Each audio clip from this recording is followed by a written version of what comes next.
It's time for another bedtime story. This one is called The Smartest Giant in Town by Julia Donaldson and Axel Schleffer. George was a giant, the scruffiest giant in town. He always wore the same pair of old brown sandals and the same old patched-up gown. "I wish I wasn't the scruffiest giant in town," he said sadly.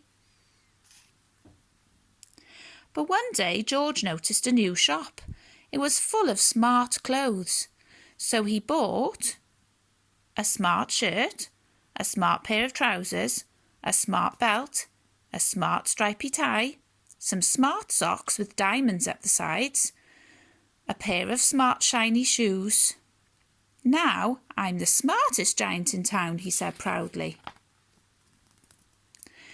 George left his old clothes behind in the shop. He was about to go home when he heard a sound. On the pavement stood a giraffe who was sniffing sadly. "What's the matter?" asked George. "It's my neck," said the giraffe. "It's so very long and so very cold. I wish I had a long warm scarf." "Cheer up," said George, and he took off his stripy tie. "It didn't match my socks anyway," he said, as he wound it round and round the giraffe's neck. It made a wonderful scarf. "Thank you," said the giraffe. As George strode towards home, he sang to himself, "My tie is a scarf for a cold giraffe, but look me up and down, I'm the smartest giant in town." George came to a river. On a boat stood a goat who was bleating loudly. "What's the matter?" asked George.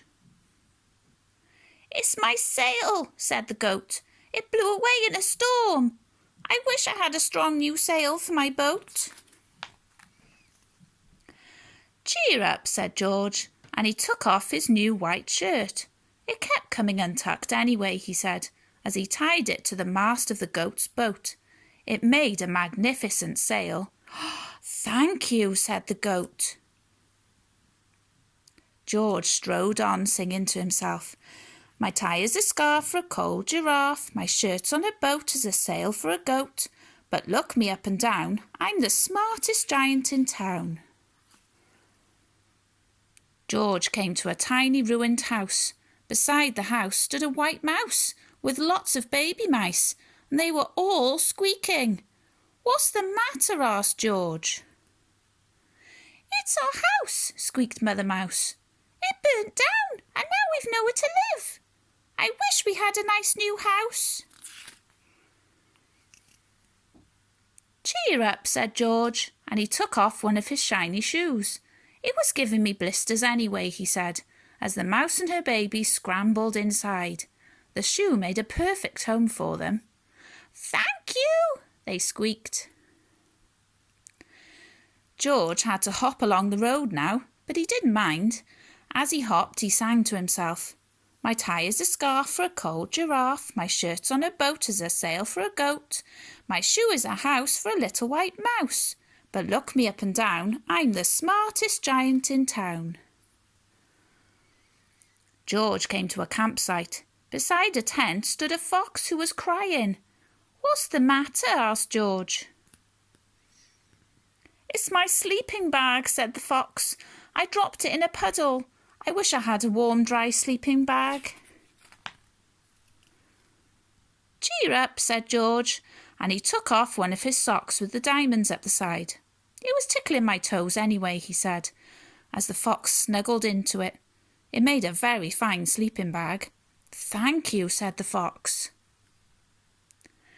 George hopped on, singing to himself, "My tie is a scarf for a cold giraffe, my shirt's on a boat as a sail for a goat, my shoe is a house for a little white mouse, one of my socks is a bed for a fox, but look me up and down, I'm the smartest giant in town." George came to a big squelchy bog.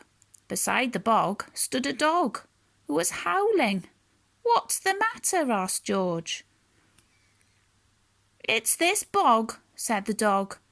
I need to get across, but I keep getting stuck in the mud. I wish there was a safe, dry path." "Cheer up," said George, and he took off his smart new belt. "It was squashing my tummy anyway," he said, as he laid it down over the bog. "It made an excellent path." "Thank you," said the dog. The wind started to blow, but George didn't mind. He hopped on singing to himself. "My tie is a scarf for a cold giraffe. My shirt's on a boat as a sail for a goat. My shoe is a house for a little white mouse. One of my socks is a bed for a fox. My belt helped a dog who was crossing a bog. But my trousers are falling down.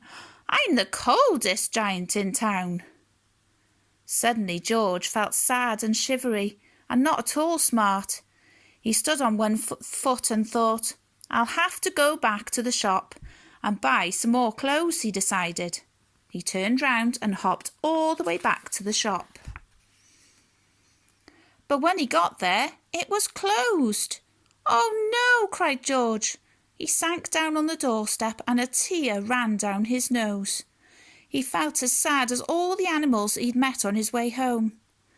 Then out of the corner of his eye he saw a bag with something familiar poking out of the top. George took a closer look. "My gown!" he yelled. "My dear old gown and sandals." George put them on. They felt wonderfully comfortable. "I'm the cosiest giant in town," he cried, and he danced back home along the road. Outside his front door stood all the animals he had helped. They were carrying an enormous present. "Come on, George," they said, "open it." George untied the ribbon, and inside was a beautiful gold paper crown and a card. "Look inside the card, George," said the animals. George put the crown on his head and opened the card. "Your tie is a scarf for a cold giraffe. Your shirt's on a boat as a sail for a goat. Your shoe is a house for a little white mouse. One of your socks is a bed for a fox. Your belt helped a dog who was crossing a bog. So here is a very fine crown to go with the sandals and gown of the kindest giant in town." The end.